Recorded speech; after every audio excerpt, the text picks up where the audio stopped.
The big picture that I'm really trying to say is there's a huge, huge explosion in how much waste we're actually generating. In fact, from 1947 to 97, just Central Pollution Control statistics showed that, you needed 20,000 times percent more landfill space. Of course, it could also be a formal issue, but just look at how many people are in informal recycling. We're talking of huge numbers, like 2 million, and that is just one end of the spectrum. There are lots more. So essentially, we're looking at a huge waste increase from 42 million tons per day to 150 million tons per day. On the other hand, we're looking at this very robust sector, the informal recyclers, which are actually being able to handle the new kinds of waste.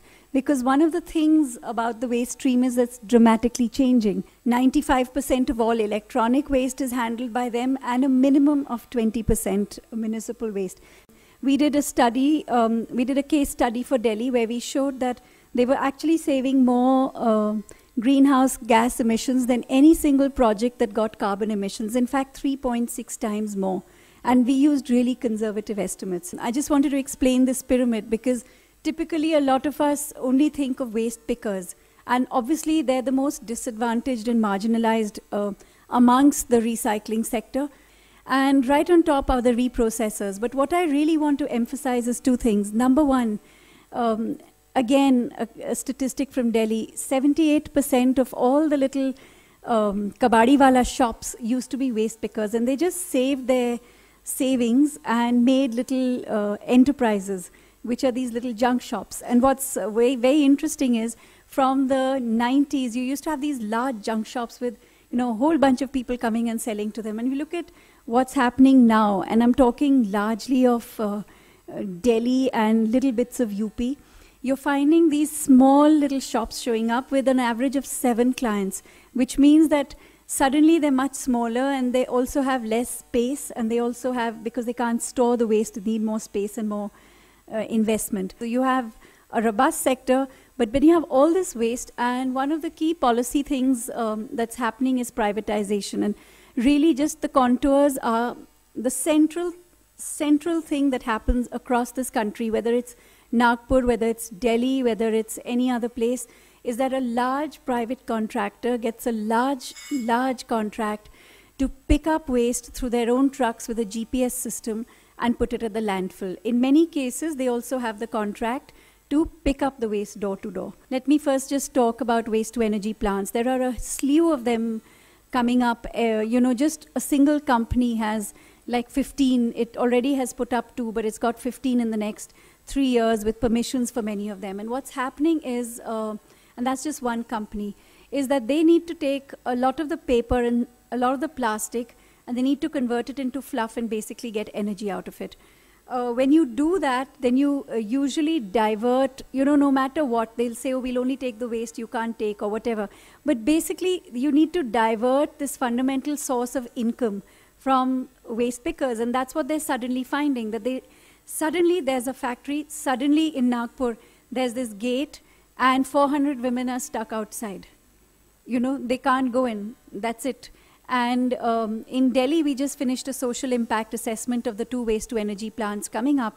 And what we found, and we did a really rigorous social impact assessment, and we found that there's a huge likelihood, the 2 communities, one of them, there's a significant likelihood of the children there going back to waste picking, who have started going partly or fully to school.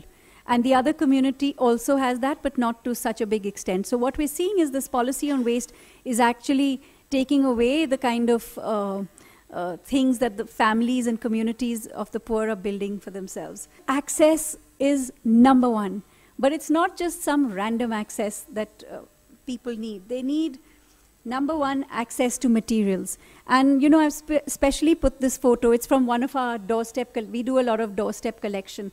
But essentially, I've tried to show you that it's access to a colony, to where people live. And this is an untidy looking kabadi shop. But I'm proposing that you can actually have these kinds of places, but it's important to have them at a node where where they're needed. You cannot expect a waste picker to travel like 5 kilometers or 7 kilometers after they segregate their waste and then sell it. It's physically not possible. And then they get, then they can't pick up things like low-value plastics because it's not worth their while. And I'm saying this because our experience in New Delhi, where we also pick up, in fact, where we're sitting, a lot of the waste, is that over time, the planning has killed all the little junk shops. So there are no junk shops. There's one junk shop, but he only does high-value waste.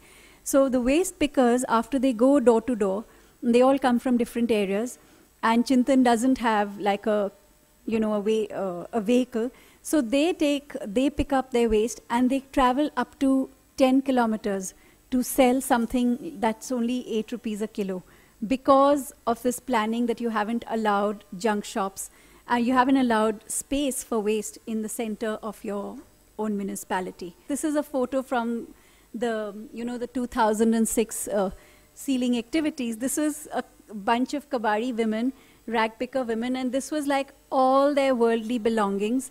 And they lived in these houses made of cartons, and they lived next to Jangpura, which, they were cleaning up like several tons of, recycling several tons of waste a month, sending all their children to school, including all the girls, which had never been done before. And when this happened, every single kid got pulled out of school. They all went on the periphery, and every single child still works. And this is like 5 years hence.